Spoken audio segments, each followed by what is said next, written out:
On today's show, Rockets Summer League Game 1 in the books, and we saw exactly what we needed to see from Reed Sheppard, plus Jalen Green's candid comments to media about being traded to the Suns. It's all coming up right here at Locked On Rockets. This is Mission Control, Houston. Ignition sequence start. 6, 5, 4, 3, 2, 1.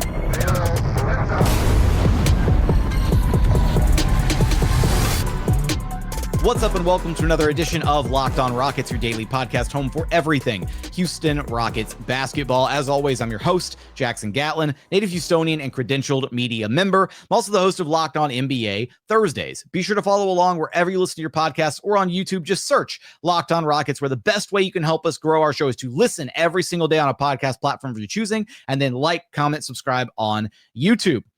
On today's show, it's all about the Reed Sheppard Summer League Showcase, his 28-point performance in a loss, unfortunately, against the LA Clippers. Rockets falling 95-92, but the final score doesn't matter. Summer League isn't about wins and losses. It's about what you saw on the floor, and we saw exactly what we needed to, what we wanted to see out of Reed Sheppard. Plus, a little bit later on in the show, we are going to hear some very candid commentary from Jalen Green about being traded to the Phoenix Suns. So stay tuned for that a little bit later in the show. First, today's episode is brought to you by Game Time. Download the Game Time app, create an account, and use code LOCKEDONNBA for $20 off of your first purchase. And as always, thanks so much for making Locked On Rockets part of your day every single day, whether it's on your way to work, on your lunch break, in the gym. Thank you so much for being an everydayer. All right. Reed Sheppard was easily the best player on the floor between the Rockets and Clippers. Easily.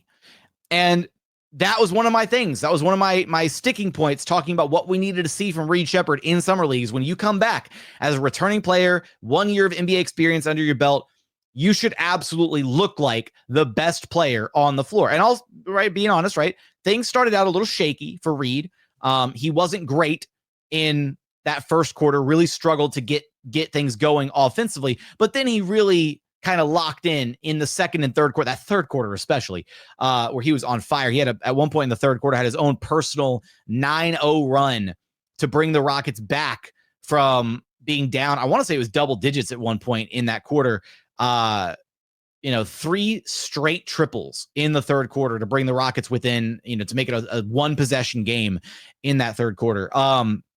For the game for Reed Sheppard, 28 points, 10 of 25 shooting, 6 of 15 from downtown, 40% on his 3-ball, just 2 of 4 at the free throw line, 8 rebounds, 4 assists, 4 steals, 3 blocks, 3 turnovers, led the Rockets in every major statistical category except for turnovers. Shout out Nate Williams. Look, we saw from Reed Sheppard in this game, we saw scoring, we saw playmaking, and we saw defense.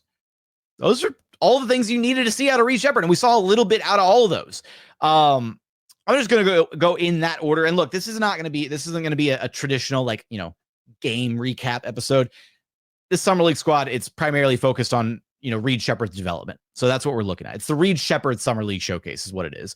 So starting with his scoring, he did it in a variety of ways.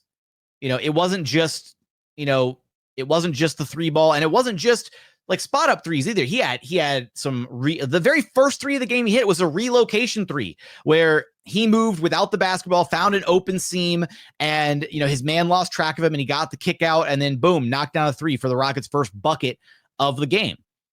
He had some pull-up threes. He had a really filthy step back 3-pointer in that third quarter when he was kind of on a heater. Really getting it done in a variety of ways on the perimeter. And then inside the arc, the efficiency wasn't great inside the arc, unfortunately. Only 40% shooting inside the 3-point line. So 40%, shooting overall, 10 of 25. But we saw him get to the rim a little bit, right? He had kind of a little bit of a finger roll, hook shot, teardrop, kind of, driving, scoop shot on the way to the rack at one point. He drove in a couple different times and drew fouls, got to the free throw line. He also hit a pretty nice, drove in, turnaround, midi fadeaway in the paint. And realistically, here's the thing is, offensively, Reed Sheppard is the number one and really like the number two and number three.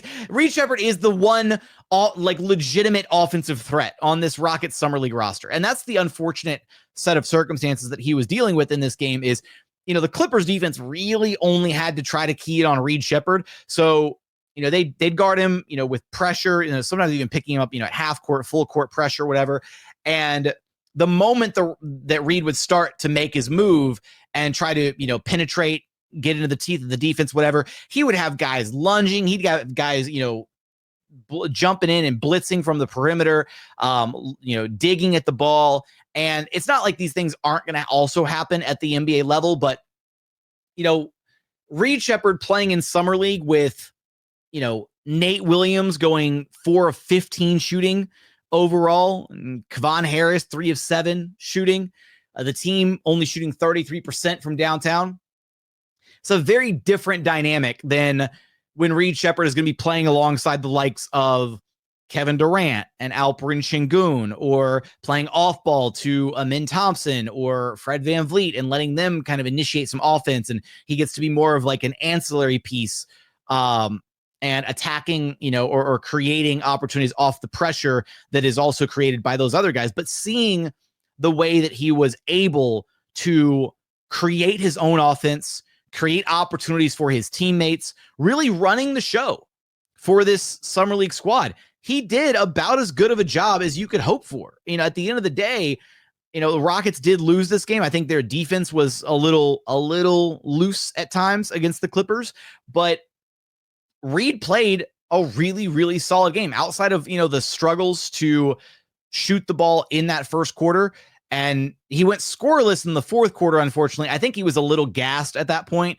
He had played 33 minutes of a 40-minute basketball game, so only 7 minutes of rest. And a couple of those minutes came at the very end of the fourth quarter where he drove in on a fast break, transition take, and landed a little funny, and it looked like he, might have probably was just cramping a little bit with his left calf, and would have stayed in the game if it had been like a game that actually meant something. More than likely, he looked fine that he was going to keep playing, but the coaches subbed him out.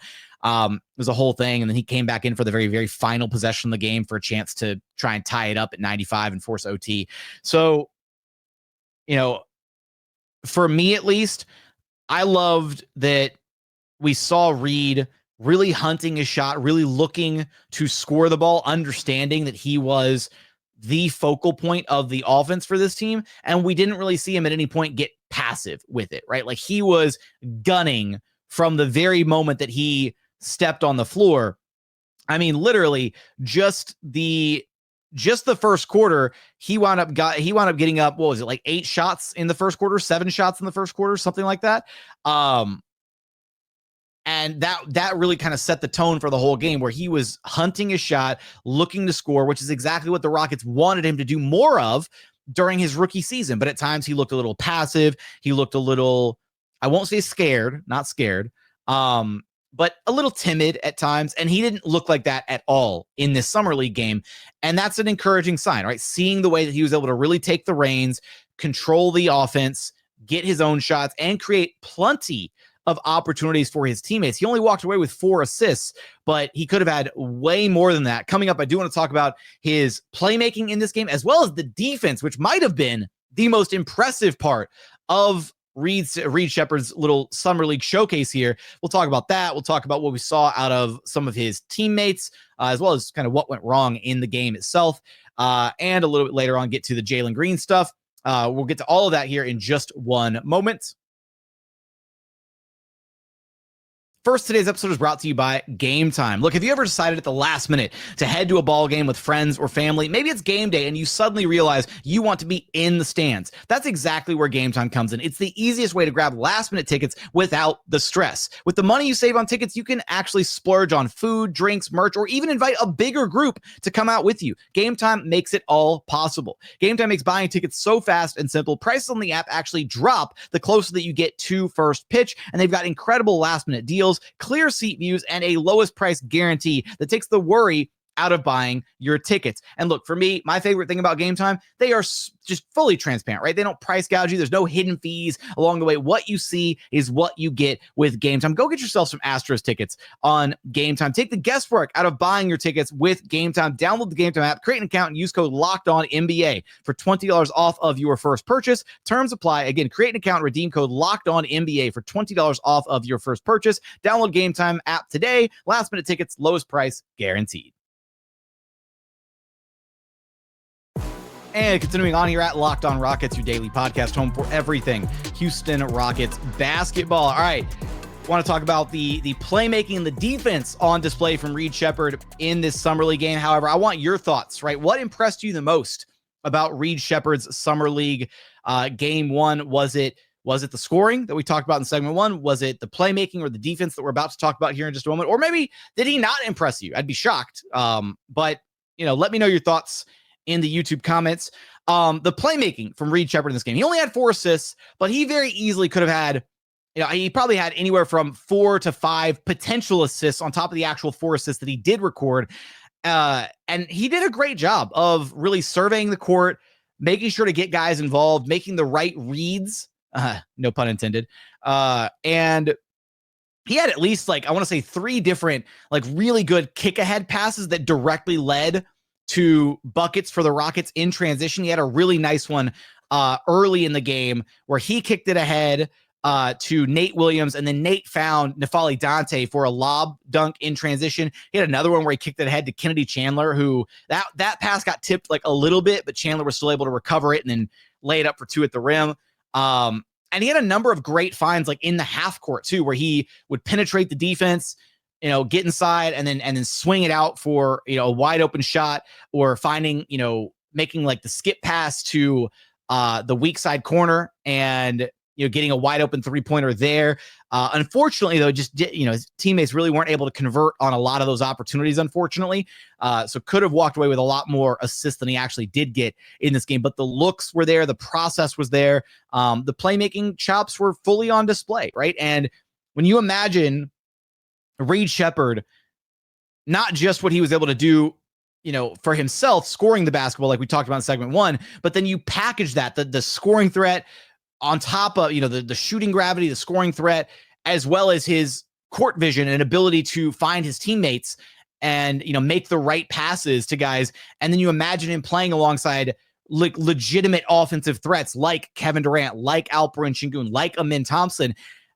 Reed's going to be awesome next year. I'm really not worried about him at any point. This, and I know it's Summer League, and Summer League's all about overreactions and big takes and, either overreacting in a positive manner or overreacting in a negative manner. But the biggest thing to me was the level of confidence that Reed was playing with, whether it was him, confidently hunting his own shot or getting into the defense and making these great passes out to his teammates. He just played a really solid all-around game. And then defensively, man, wow. I think the defense might have been the most impressive part of his game in this one. There's still moments where you see Reed and he'll gamble occasionally on defense. He's usually a pretty reliable defender, but there were a couple spots where he maybe gambled for a steal that he probably shouldn't have. Moments where he let a defender get by him a little bit too easily, but the steals, the blocks, the active hands, the deflections, Reed Sheppard has such quick hands. It's ridiculous. And I don't have any, I guess, really long-term concerns about Reed as a defender, because again, if Fred VanVleet can be a plus level defender at his size for as much of his NBA career as he has been, Reed should be able to get to at least that level defensively, if not better on defense. Because again, once he fills out a little bit more, gets a little bit stronger, starts to understand, defensive positioning a little bit better, how to take away driving angles and really to, cut off some of those driving lanes for the guys that he's guarding at the point of attack defensively. Things will start to get better for him. But the fact that he's able to still make such an impact, at one point there was a 3-on-1 fast break that Reed was defending, and he literally had 3 guys barreling at him, and he timed it so beautifully and got the strip off of, I forget whatever Clippers player it was. And like a 3-on-1 fast break should absolutely be like a foregone conclusion. Like that's a bucket 99% of the time. And so for Reed to be able to hold his own and not just give up on the play, and then B, to make that play, right, to save the possession, is huge. And that's the kind of defender that Reed is capable of being at the end of the day. So loved his scoring, loved the playmaking, loved the defense, didn't love, the cold start, didn't love the 0 points in the fourth quarter, unfortunately.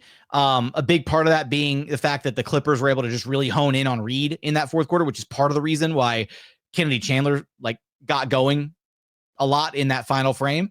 Didn't love the leg cramp that he dealt with probably and had to sit out for the final couple minutes of the game. We don't know at this point. I haven't seen any word on whether or not Reed will be held out for the remainder of Summer League, or if they intend to keep playing him. Generally, when like an injury happens in Summer League, it's like you're just shut down, you're done, because Summer League ultimately doesn't matter.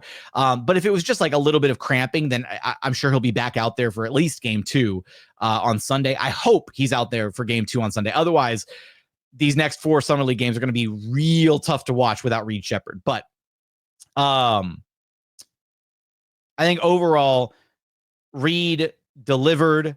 He was the best player on the floor. He showcased his offensive skills. Defensively, he was a plus across the board. Still some areas for him to improve on, absolutely. But this is what you wanted to see out of a guy that projects to have a decent sized backup role on the team next season. And again, nobody's expecting Reed to come out and average 28 a game and shoot 40% from 3 every night or whatever. The Rockets just need Reed to be a serviceable backup point guard, and I think that is more than within his wheelhouse at this stage of his career. And shoot, if he starts to really excel in that backup role, then who knows how long it's going to take for him to eventually supplant Fred VanVleet as the starting point guard for this team at some point down the line. But I mean, the picture is there, right? Reed Sheppard, Amin Thompson, the future Rockets backcourt is right there. And it's not far away from actually happening, it feels like. The other things from this game, the Rockets wound up losing this one. They couldn't get stops when they needed to against the Clippers late in the game. And despite Reed's best efforts offensively, I definitely felt like he was a little spent in that fourth quarter. He played 33 minutes out of a 40-minute basketball game, so only 7 minutes of rest. And again, 2 of those minutes came at the very, very end of regulation when he sat after that leg, calf injury, whatever, coming down off that fast break attempt. So Reed looked a little worn out by the end of the game. At one point when he did the sideline interview with 3D, he was like, hang on, I gotta catch my breath. So that's what you get when you play the entire first quarter 10 minutes straight, the entire third quarter 10 minutes straight. And then he checked back in pretty early into that fourth quarter with like 8 minutes to go. And so he was a little gassed by the end of the game. So it's unfortunate that he wasn't able to deliver more in that fourth quarter, but his teammates, I was most impressed with Chandler. Really liked what I saw to him. I don't know if he actually has like a future at the NBA level. He's really undersized. He's only 5'11", but 22 points, 7 of 14 from the floor, 7 of 11 from the free throw line. Hit a big 3 at the end to pull the Rockets, within striking distance to make it like a legitimate game. Hit some clutch free throws at the end. I really thought the Rockets were about to pull off like the comeback, even after Reed's injury, or like Reed being subbed out, whatever you want to call it. Was really disappointed in Nate Williams, man. Like Nate Williams, 8 points on 4 of 15 shooting, 0 of 7 from downtown, 6 rebounds, 3 assists, 5 turnovers. Just a really, really rough game for Nate Williams. They tried to rely on him as the primary ball handler when Reed Sheppard sat, and didn't look great. And the whole thing with Nate Williams, he plays hard. He's a solid enough defender. I'm sure he's great to have in practices to scrimmage against and to have for different different lineups, whatever. But the Rockets can do a whole hell of a lot better for the 14th man on their roster than Nate Williams. They really can. And so if at some point they decide to waive Nate Williams, which they would need to decide to do that before the start of the NBA season, they can free up enough money to go sign somebody on like a vet minimum deal for like $2.5 million and still stay below that first apron where they're hard capped at the first apron line. And it would not be harder to go get somebody who's going to be a little bit more impactful than Nate Williams could be at the end of the day. He's like a poor man's Jayshawn Tate, kind of a one-trick pony, lefty. He does the drive and the spin and like the scoop left-handed shot at the rim, and that's basically what he's got. And he's got kind of a busted three-pointer, and it's disappointing because Nate's a good dude and he plays incredibly hard, great locker room guy. But, you know, at the end of the day, when you look at the depth and trying to maybe squeeze a little bit more value out of that 14th roster spot, it certainly feels like the Rockets could do a lot better than him. A couple other things from this game. I will say Cam Matthews impressed with his defensive intensity.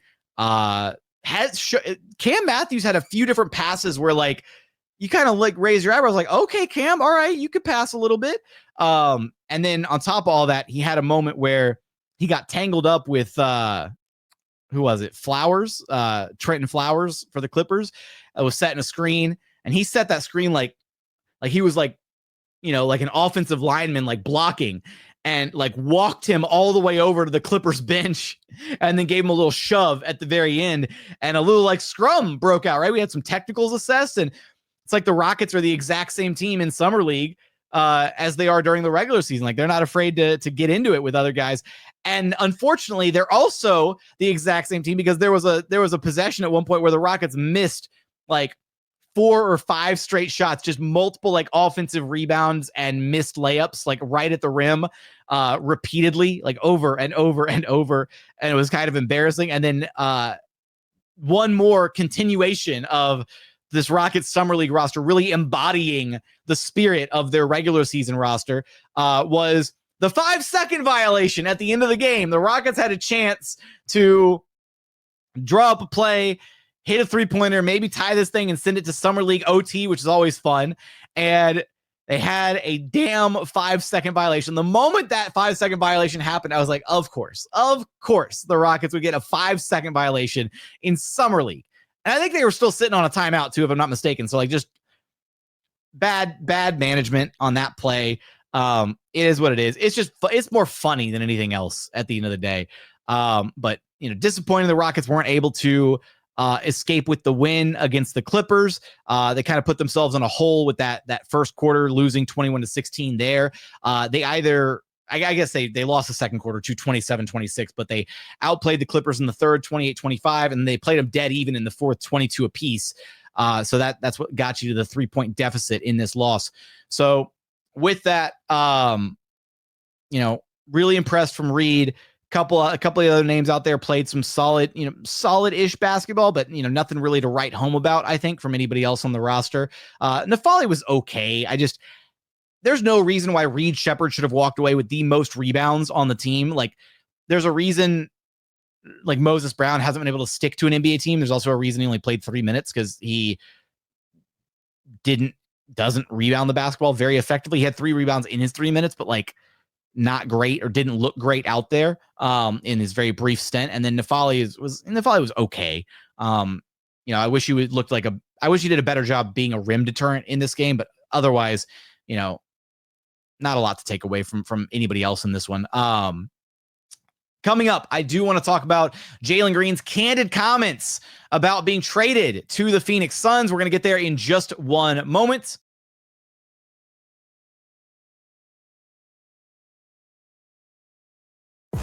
And final segment here at Locked On Rockets, your daily podcast home for everything Houston Rockets basketball. All right. Jalen Green spoke with media at Vegas Summer League and has some very candid commentary about being traded to the Phoenix Suns. Let's hear what Jalen had to say about being part of the Suns now. I'm super excited. A great organization, great people. It's gonna be fun.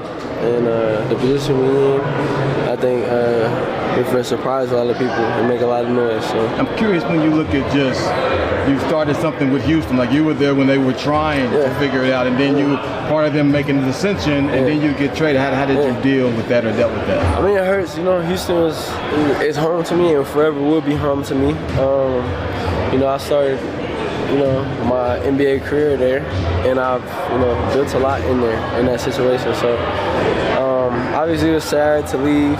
Obviously, but it's a business though. You gotta understand that when you're coming into the NBA, and I'm just thankful that I have the opportunity to play basketball again. For another team that has been in the playoffs, been to the finals, and winning basketball in general. So yeah. I'm curious, just when you look at you and Devin, both of you can obviously score with the ball, and there's been question of how can these two work together? Can you answer that for us? I mean, we are two people who are going to accept a double team and be able to play off each other. So when you look at something like that, it's like we're two people who know how to score the basketball. We're two people who know how to attract the defense, and everyone's going to shape around us.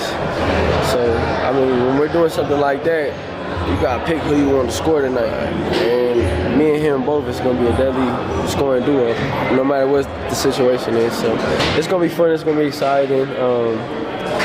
People are going to say what they're going to say, but this is a great opportunity I think, for myself. And, D Book is a winning player in general, so it'll work out.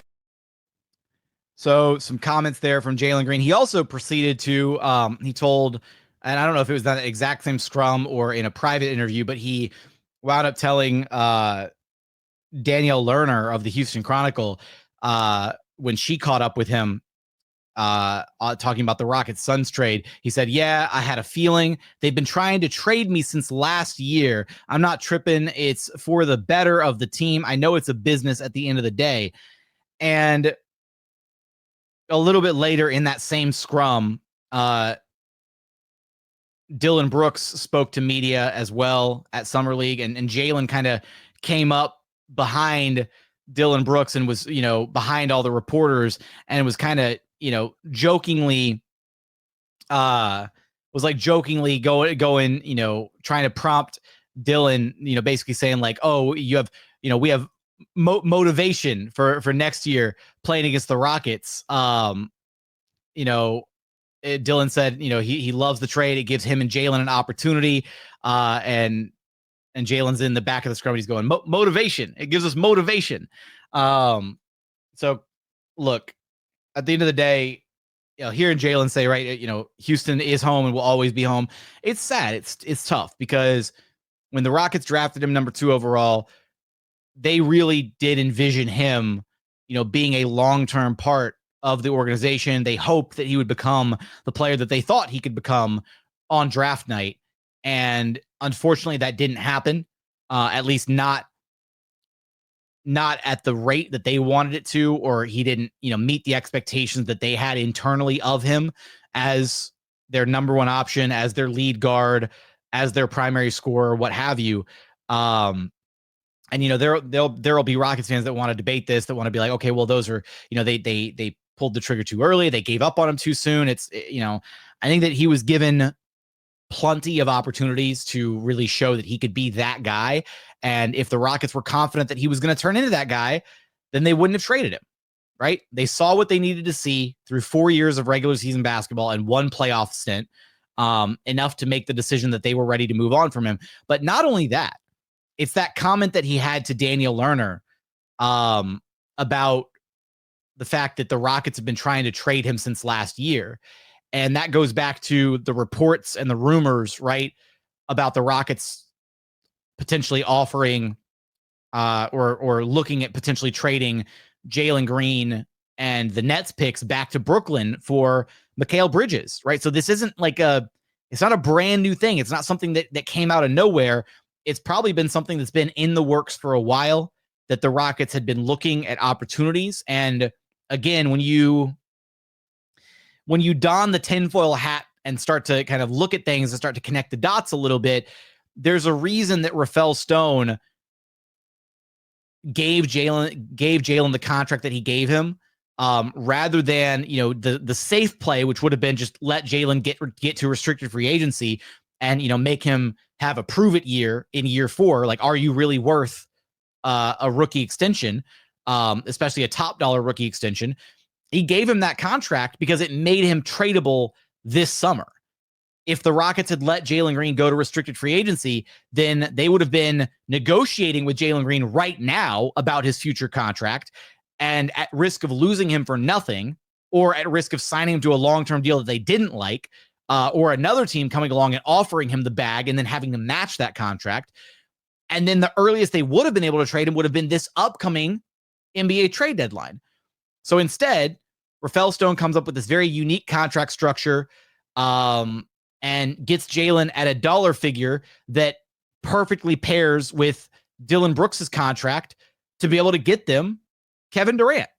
Like, nobody's going to be able to tell me otherwise that wasn't 1,000% a pathway that the Rockets were fully considering and looking at when that Jalen Green contract was negotiated, being able to pair those two salaries together and go get a guy like Kevin Durant. And it worked out the way that it worked out. I'll tell you what, though, there are going to be some fireworks the first time the Rockets and Suns play each other this next season. It's going to be crazy when Phoenix comes to Houston. It'll be crazy when Houston goes to Phoenix. That'll be KD's return to Phoenix, and he'll be booed upon his return to the desert. Jalen Green and Dillon Brooks should both be cheered when they come back to the Rockets. They absolutely should, at least during the introductions. And then during the game, they need to be booed to hell. But during the introductions, those guys both deserve cheers. And look, imagining Jalen talking this talk, talking about motivation and wanting to go out and show up his former team, thinking back to how he was barking at Draymond Green in the playoffs. And then after game 3, talking about how Draymond just is all talk and doesn't do much of anything on the court, and then coming out and putting up that stinker in game 4. I find it tough to imagine that Jalen's going to be talking this talk and then try to show up, against the Rockets and not get straight up clamped by Thompson, Tari, Eason. You're gonna have to deal with Fred a little bit on the defensive end, I'm sure. And somebody's gonna be like, okay, Thompson's gonna guard Devin Booker. Will guard everybody. Will guard Booker and Jalen. There's gonna be stretches where Amin's probably out there and Jalen's out there and Booker's on the bench, right? And so Amin will have plenty of opportunities to check his old teammate and put him in the Aminitentiary, if you will. So it's very interesting to hear a player be that candid about, being traded. He's approaching it with a healthy mindset, though. And at the end of the day, it just didn't work out in Houston. But, because of what he meant to the Rockets franchise, and because of, at the end of the day, knowing that the Rockets had tried to trade him, or knowing that he'd been, for the past year or so, that they've been exploring trade discussions with his name included. That's got to be really tough on a young player. It really does. And so for him to know that and still maintain his level of professionality, his commitment to the team, his work ethic, Jalen Green, the person, is awesome. And Jalen Green, the basketball player, is still a good player. It just wasn't what the Rockets needed or wanted out of him. It wasn't to their level of expectations. And so that's why it ultimately ended the way that it did, for them to be able to go get a talent like Kevin Durant. So with all that said, it was sad to see. So, Jalen and Dillon were both sitting courtside at Vegas Summer League, and they both threw up the H during their little photo op with the Vegas Summer League photographers. And that hurt a little bit to see. And then even seeing Dillon Brooks was literally hanging out with Ime and Rafael and Patrick and Amin, and just kicking it like he was still a member of the Rockets. And I got in my head, I was like, man, Dillon really loved this team and really loved being on the Rockets. And there was a video of Dillon the other day, touring the Suns practice facility and chatting with a couple of their assistant coaches or whatever. And he was laughing, and it was one of those, smile through the pain kind of moments, because I do feel bad for Dillon in this. For Jalen, it'll be a much better opportunity for him to, get to a different team, not have to be the number one option offensively, get some of the pressure taken off of him by playing alongside Devin Booker. But for Dylan, it's like he's going from being on, the number 2 seed in the Western Conference in a very, in a winning environment on a team that loved his intensity, his personality, his defensive approach to the game, to a Suns team that has none of that. Like, he's going to have to be the culture setter, and it's kind of a reset for Dylan to have to go in and basically play, culture setter a second time in Phoenix after doing it 2 years ago in Houston. So I look, at the end of the day, I wish them all the best going forward. I wish Dylan Brooks the best. I wish Jalen Green the best. Not too much of the best, though, because the Rockets still own those Suns picks. So it's kind of like when James Harden got traded to the Nets. Still like James, still had a lot of love for James, but we still also needed the Nets to fail, and they did. And we also still need the Suns to fail. So with that, maybe hopefully they do really good at their next stop after Phoenix. Let's go with that. I want them to have career success post Phoenix. That way the Suns picks are still really juicy and delicious. With that, that's all I got for today's episode. I'm very curious, again, your thoughts from the Summer League Game 1 against the Clippers. Tell me your thoughts about Jalen Green's commentary about being traded. Put all that in the YouTube comments. Remember, the best way to help us grow the show is to listen every single day on a podcast platform you're choosing, and then like, comment, subscribe on YouTube. But as always, thank you so much for watching. Thank you so much for listening. We look forward to having you back right here at Locked On Rockets, your daily podcast home for everything Houston Rockets basketball.